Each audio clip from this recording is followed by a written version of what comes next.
രാജ്യം ദില്ലിയിലേക്ക് ഇങ്ങനെ ഉറ്റുനോക്കുകയാണ്.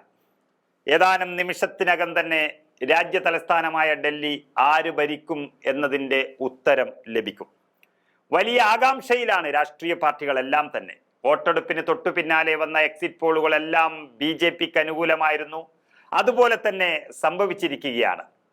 എക്സിറ്റ് പോളുകൾ ചീറ്റിയ സമീപകാല രാഷ്ട്രീയ സാഹചര്യം ചൂണ്ടിക്കാട്ടിക്കൊണ്ട് ആം ആദ്മി 1-2 ദിവസം പിടിച്ചു നിന്നുവെങ്കിലും അതിനവർക്ക് കഴിയാതെ പോയിരിക്കുന്നു. എന്തായാലും എല്ലാത്തിനുമുള്ള ഉത്തരം ഡൽഹി ജനത നൽകിക്കൊണ്ടിരിക്കുന്നു. AAP BJP പോരാട്ടം ഫോട്ടോ ഫിനിഷിലേക്ക് കടക്കുമെന്ന റിപ്പോർട്ടുകളെല്ലാം വന്നുവെങ്കിലും അത്തരത്തിൽ ഇല്ല. BJPയുടെ ഏകപക്ഷീയമായ മുന്നേറ്റമാണ് കണ്ടുകൊണ്ടിരിക്കുന്നത്.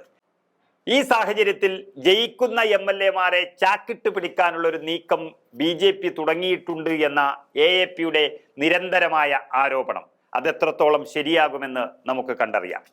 നീക്കം മുൻകൂട്ടി കണ്ടുകൊണ്ട് AAP നേതാവ് അരവിന്ദ് കെജ്രിവാൾ തന്നെ സ്ഥാനാർത്ഥികളുടെ അടിയന്തര യോഗം വിളിച്ചു ചേർത്തതും നമ്മൾ കണ്ടു. ഫലം പ്രഖ്യാപിക്കുന്നതുവരെ ആരും ഡൽഹി വിടരുതെന്ന് വിളിച്ചു പറഞ്ഞു അദ്ദേഹം. വിളിപ്പുറത്ത് സ്ഥാനാർത്ഥികളെല്ലാം ഉണ്ടാകണമെന്നും കെജ്രിവാൾ മുന്നറിയിപ്പ് നൽകി.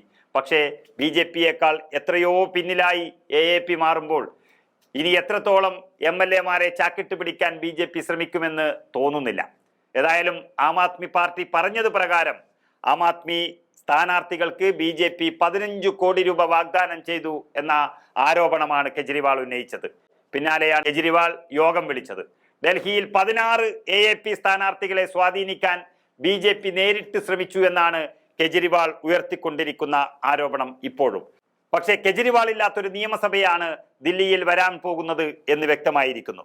കാരണം കെജ്രിവാൾ തോറ്റ് പുറത്താകും, അല്ലെങ്കിൽ കെജ്രിവാൾ തോറ്റ് നേരെ ജയിലിലേക്ക് പോകും. ബാക്കിയുള്ള MLA-മാർ ഏതു പക്ഷത്ത് നിൽക്കുമെന്ന് കണ്ടു തന്നെ അറിയണം.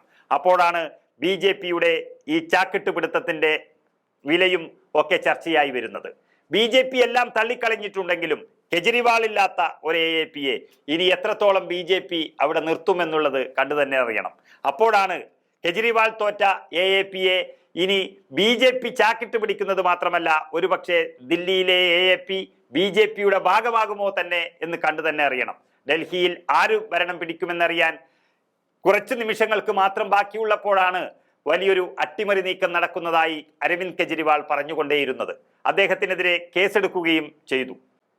ഏറ്റവും അവസാനം അദ്ദേഹം പറഞ്ഞത് ഒരു MLA-ക്ക് 15 കോടി രൂപ വീതം നൽകുന്നു എന്നുള്ളതാണ്. അങ്ങനെ 16 MLA-മാരുടെ കാര്യമാണ് അരവിന്ദ് കെജ്രിവാൾ പറഞ്ഞുകൊണ്ടേയിരുന്നത്. അദ്ദേഹത്തിനെതിരെ കേസെടുക്കാൻ തീരുമാനിച്ചുവെങ്കിലും അദ്ദേഹം പറഞ്ഞു വെച്ചത് അവിടെ ബാക്കിയാവുകയാണ്.